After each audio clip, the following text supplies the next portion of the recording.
I'm Jalene Jackson. And I'm Debbie Jansen. And we are two motor-mouthed mama bears willing to discuss current events with honesty and boldness. We are truth warriors. No lie is too big, no deception too small. And we are sticking to the truth. Yes, we are, Jalene. Oh, it's so good to see you today. How are you, sister? I'm doing great. Well, before we get started, I want to go off topic. Oh, no, it's going to be good. It's not bad. I want to talk specifically to our listeners. We do this podcast because we care about you. Jalene and I can talk anytime, and boy, can we talk two motor mouths? Yeah, we can go forever. But I want you to know that we care about your success in life. I want to make sure you know our purpose. Jalene and I are concerned about how we all process newsy information.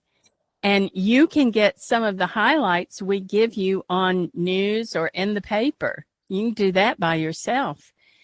But we're concerned about how we all process information.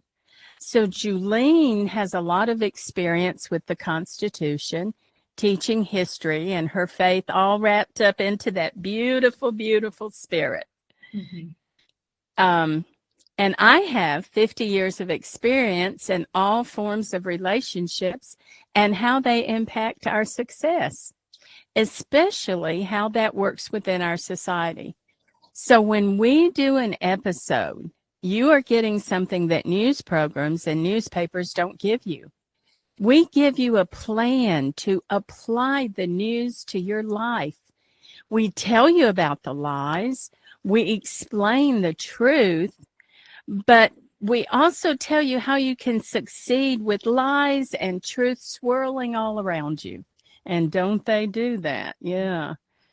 Please let us know if we're reaching our goals, because our purpose is to give you honest information for a powerful life.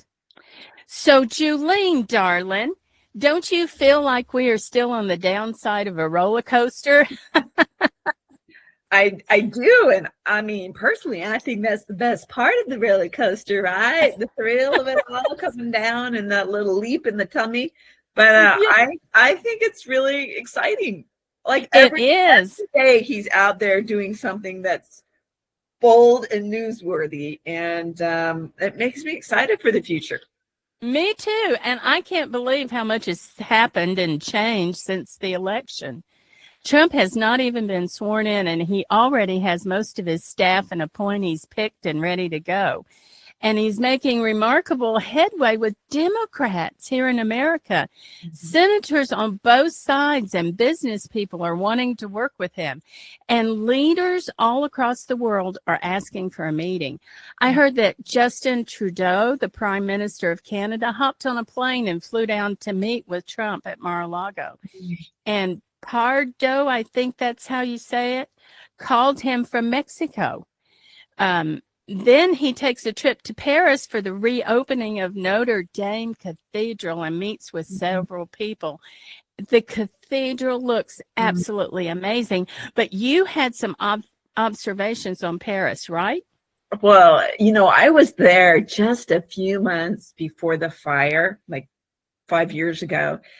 And, I mean, look, it's a magnificent edifice, right? Have you ever been there to the Notre Dame? No, I haven't. I've seen pictures, but that's nothing like it. I mean, it was awesome. And, we had to wait in line and there's huge crowds around it. It's like right in the heart of Paris, but it was old. It was like built in 1260. So it was 850 years old. And so, I mean, it was kind of musty and black from all the candle smoke over 850 years. And it was kind of cavernous and cold and that kind of thing.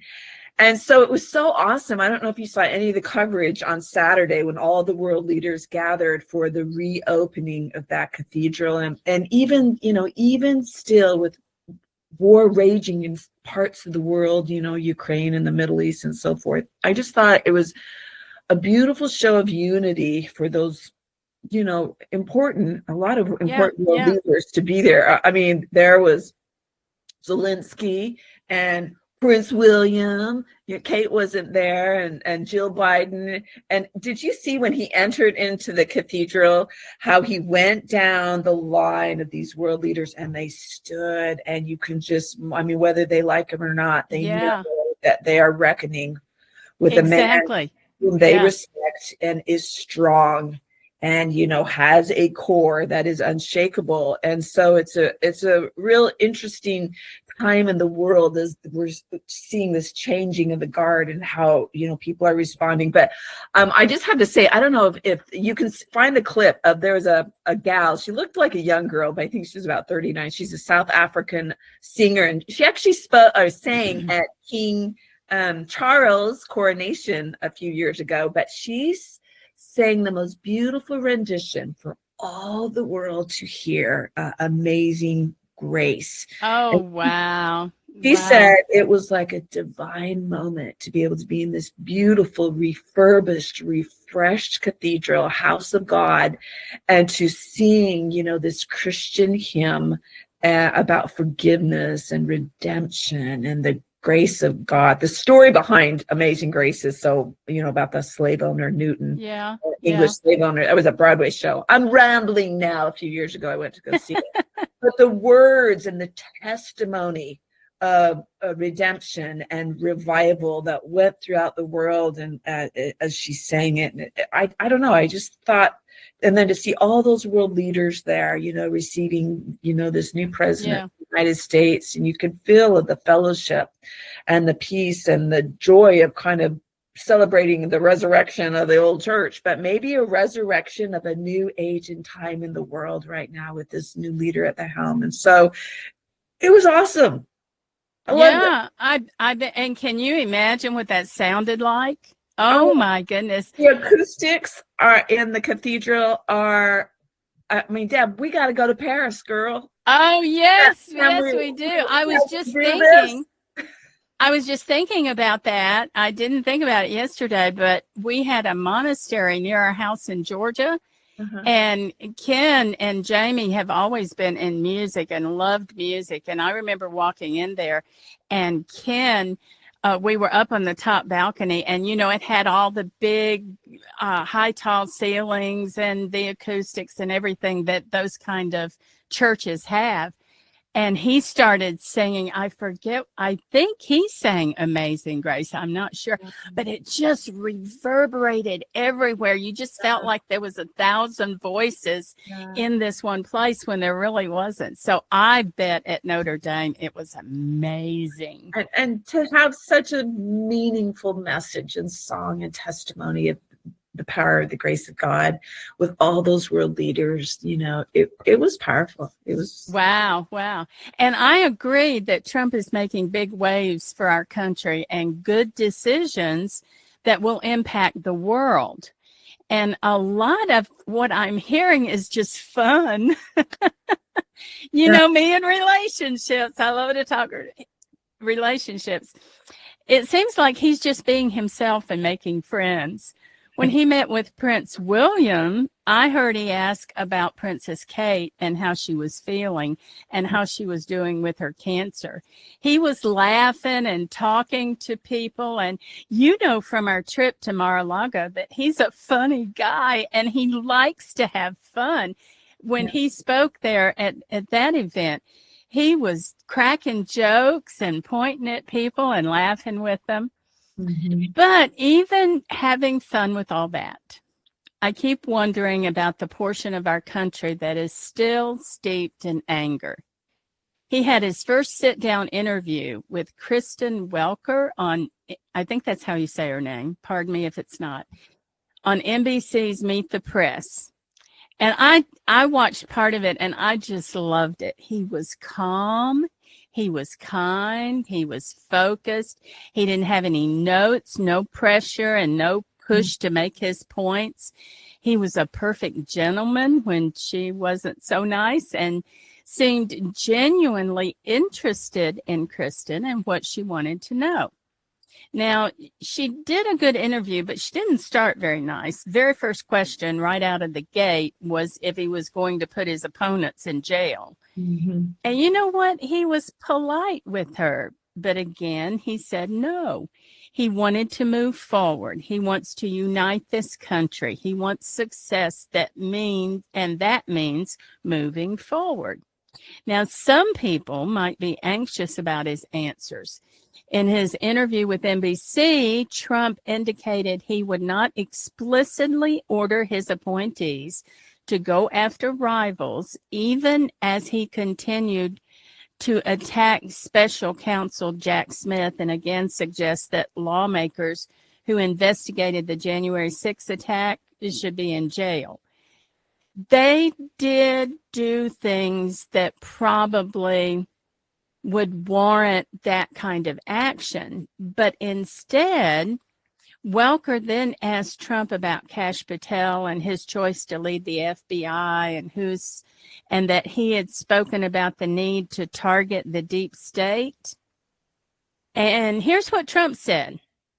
He said, if they think that somebody was dishonest or crooked or a corrupt politician, I think he probably has an obligation to address that. And Welker asked him again, are you going to direct him to do it? And Trump again responded, no, not at all, not at all. I'm going forward. Well, I got to thinking about that, and I'm not sure, but I think maybe that's the constitutional way to deal with it. You'll have to correct me on this, Julian, if I'm wrong. Mhm. He's not supposed to demand that the Justice Department do anything. That's why he was upset when he thought Biden was behind all the court cases and criminal charges. Mhm. A president can't ask for an opponent to be prosecuted, but he also, I don't think, can refuse to let the DOJ prosecute if they think there's a case. Am I right?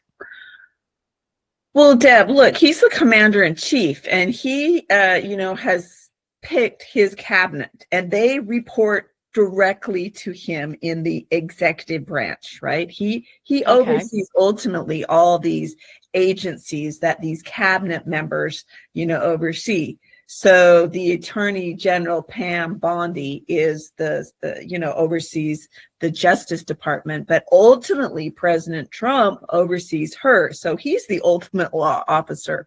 So like any good leader, you lead out and you have people under you, you empower them, you give them assignments, and then you don't helicopter them and tell them how to do the job. They go do it, right?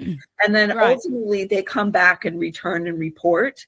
But, he's put very credible, capable people in, or he's selected them. They have to be approved, as they go through that process. But I don't think he's probably, going to be holding their hand. He's going to tell them, look, we have some concerns in these areas.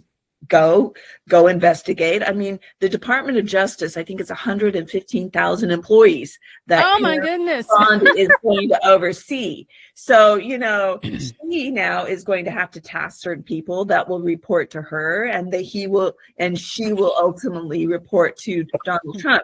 So, they're really, really quite busy, and so he has to have faith and trust in the people that he has selected to go do their job. And if they find something, okay, they're going to deal with it. If, they don't find something, he's going to move on. I mean, that's what that's what leadership is about. You empower people, you delegate, and that's how you can, that's how these CEOs can, do what they do. They don't have their hands and they don't cajole and tell everyone how to do their job or, so forth. So I'm just thinking that, clearly they have cabinet meetings and she will report on their findings. And I don't, I love that he's like, look, we're going to move forward.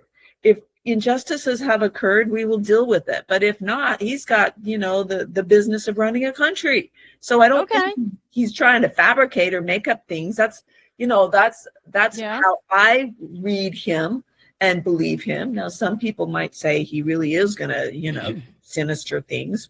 Let's just give the guy a chance, He's not even in office yet. Yeah. Well, that clears up the mud. Really? Thank you. Thank you. So I was kind of right and kind of wrong, but you put it in a really neat perspective, because now I can see that he was answering her in a specific, certain way, that he just wants to move forward and let success be his revenge. And I like that. But trying to figure out how to re-say what you just said without re-saying it. But it's kind of like you're in the room and you like everybody in the room, and where are we going? Are we going to go to this restaurant or that restaurant? And a couple of people say one thing and somebody else says another thing, and you're thinking, well, what does our leader say? And he gives you his opinion. Yeah. And probably, if it's a good opinion, you're going to go with him, but you have the right not to. Is that kind of explaining it in everyday terms, that they're in the room and they know he wants to go forward? He wants to just let this go and go forward. Yeah. And they're not going to push him on that, because, okay, that's a good idea. Right. But then if they find something really awful, right, then they're okay to come back to him and say, look, this we found something really awful, and we got to go in this other direction. Right. It will prevail. And so there have been some chicaneries that have gone on. He's going to investigate it. And, if it needs to be prosecuted, they will. If it doesn't, he's got a lot of other things to keep his, himself busy each day. And that's what a good leader does. You can't be irresponsible and close your eyes and not, pretend not see misdeeds. And so once again, I think he has a lot of confidence in the people that he's, selected for these positions. And, I'm no doubt he has all of his cabinet picks on speed dial if he needs to. But I think he's going to let them do their job, because he's quite busy, doing his job. Well, thanks, Julie. That makes me feel a lot better. Now, on another side of this, a lot of people I've talked to, they feel like all this arguing back and forth is new, that we've got a more aggressive, angry government. And I was thinking about that, and actually, I don't think that's true. Many of our founding fathers had problems. And of course, any big project, especially one designed to last as long as America has lasted. Where are we at? 248 years. We've been doing this Constitution thing and having a good country. And yeah, we've had problems, but we've worked through them. We've had difficulties. We've had depressions and hard times, but it keeps rolling with this freedom and this Constitution, because it's the kind of lasting project that's worth it, but it's bound to have problems too, right? Yeah. Can you share any stories about founding fathers that had big arguments and big issues, even way back then?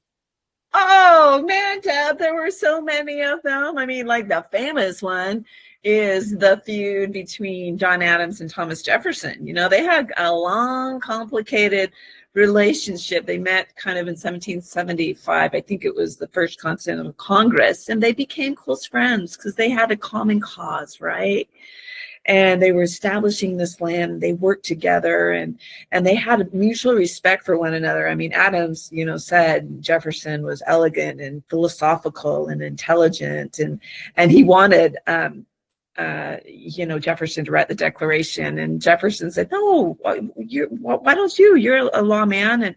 And Adams said, "I'm short, I'm stout, I'm obnoxious, and nobody likes me." And so they laughed. And so Tom and Jefferson said, "Oh, they'll write it," and they would go on to serve as diplomats over in Europe. And then when they returned home, they began to have some differences about, how they're really going to put to play the new government, and they would run against each other.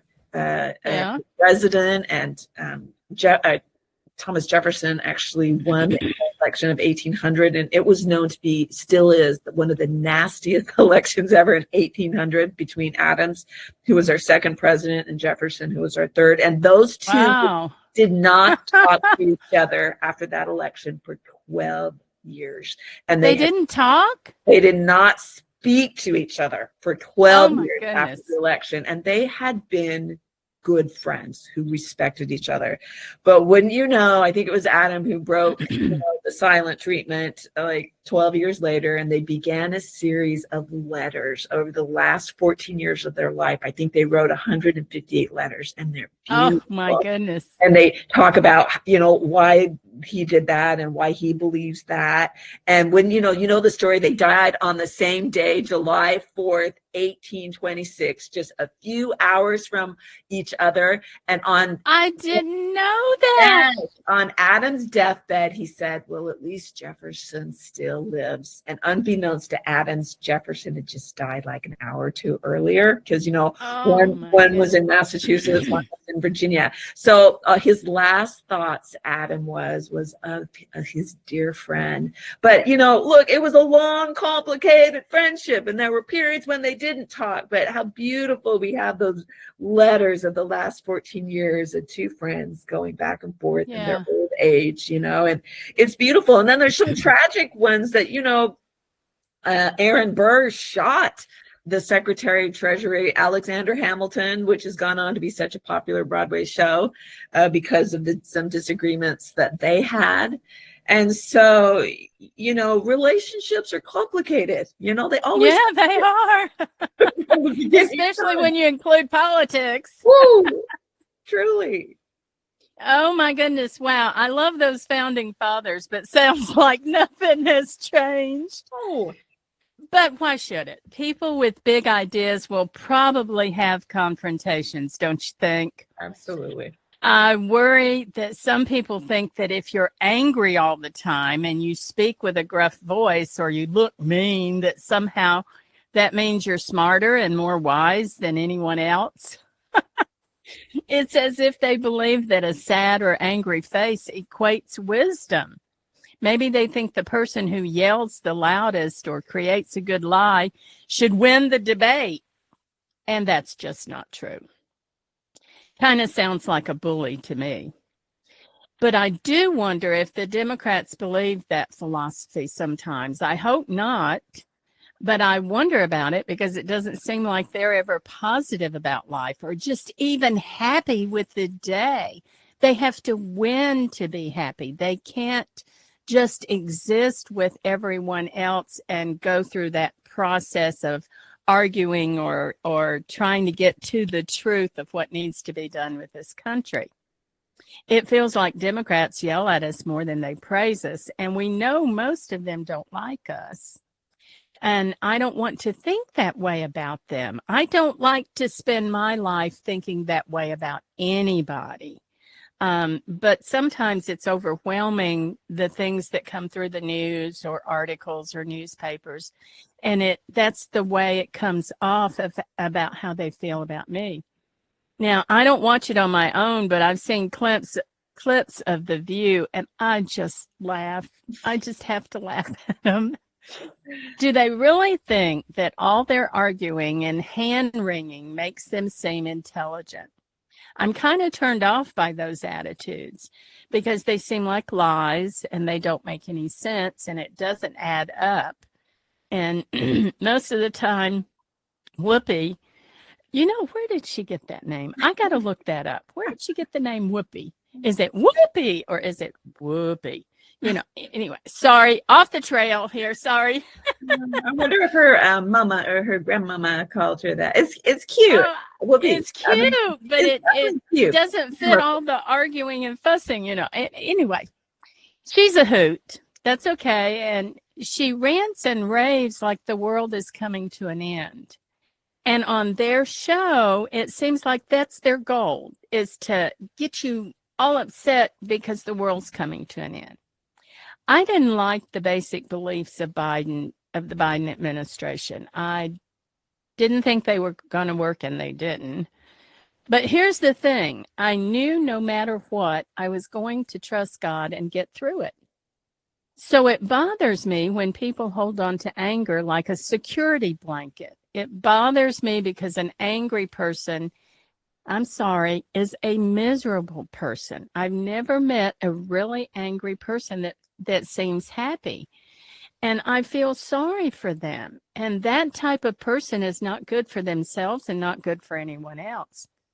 Here I go with a personal thing again. I hope you don't mind. My Graham's Craft was a strong, powerful woman that could hold her own with anyone. She was very opinionated and didn't mind letting you know what she thought.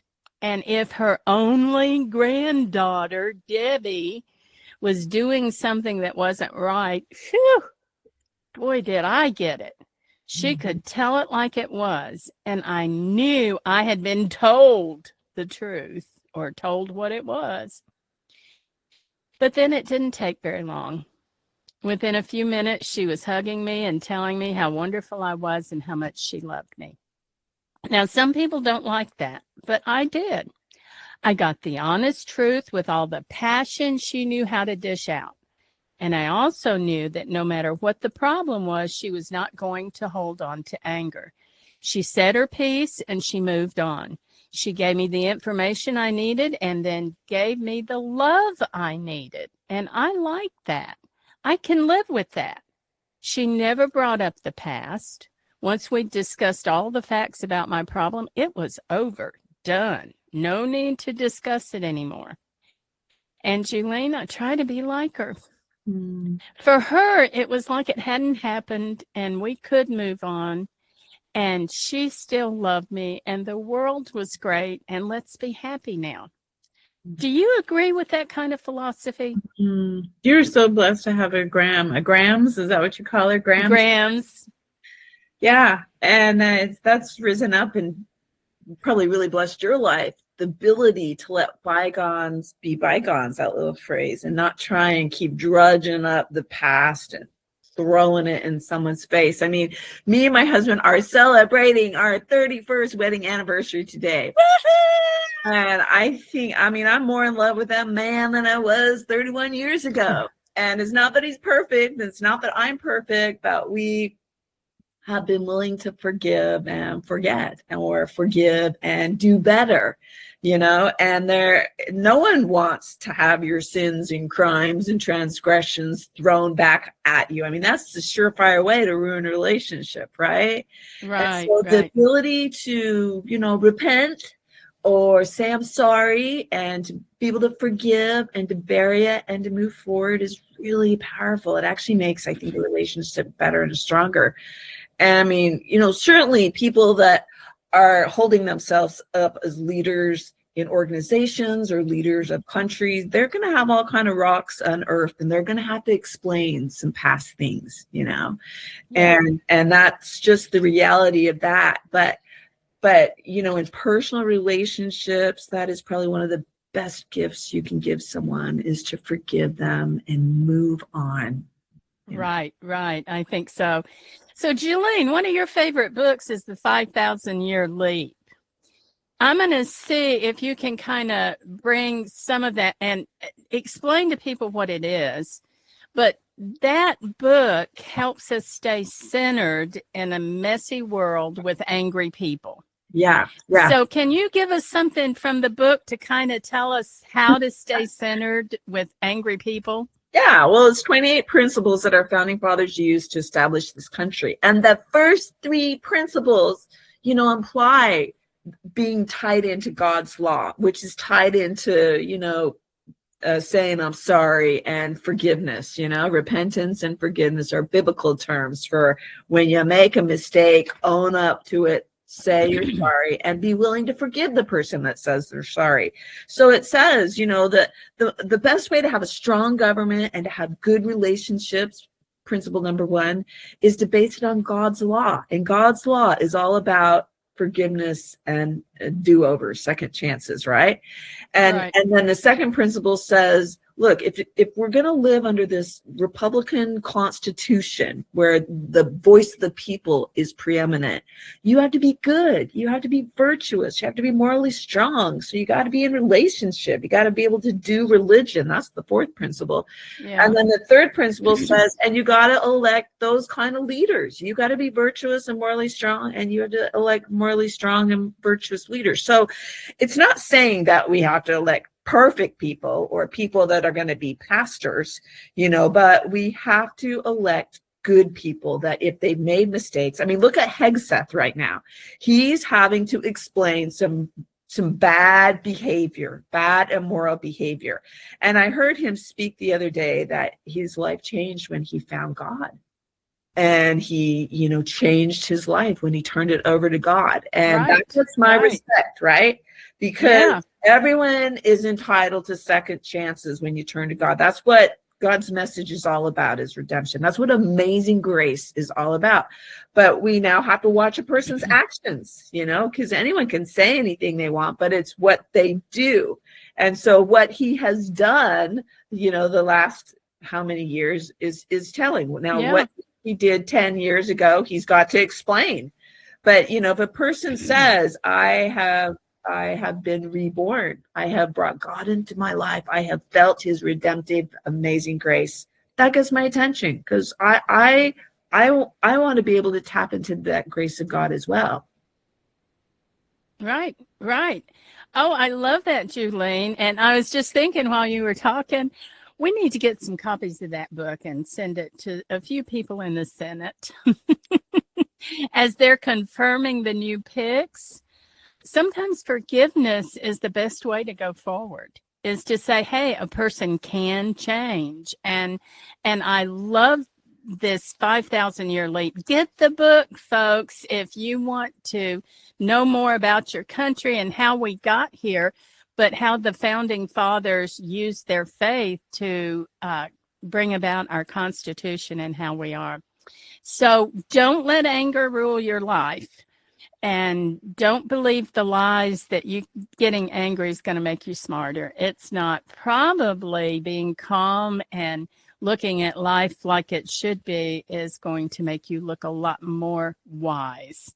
So, Julene, what is your tip for today? Well, I like the idea that, look, in life, you're either getting better or you're getting bitter. And anger causes that bitterness, and anger stops you from progressing. And you have a hard time moving forward when you're just churning about who's done you wrong or what revenge you're going to seek. And so, how are we going to be the kind of people with the kind of courage, spiritual courage that we need to change the world or to change our community or our marriage or ourselves if we're stewing about the past? So give it over to God and start getting better. You're either getting better, or bitter. And I want to be better. Oh, I love that. That is so strong. That is powerful. That's great. Thank you, Julene. Well, my tip comes again from my childhood. Mom couldn't go with us one night, but my dad took me out for supper. We walked into a crowded restaurant and he pointed to a little small sign, just a little tiny postcard thing taped to the wall. He said, Debbie, that is the honest truth and don't you ever forget it. I was only 11 years old, but I've never been able to get that saying out of my head. The sign read, 60 seconds of anger is 60 seconds of happiness lost. That image created in my head was life-changing.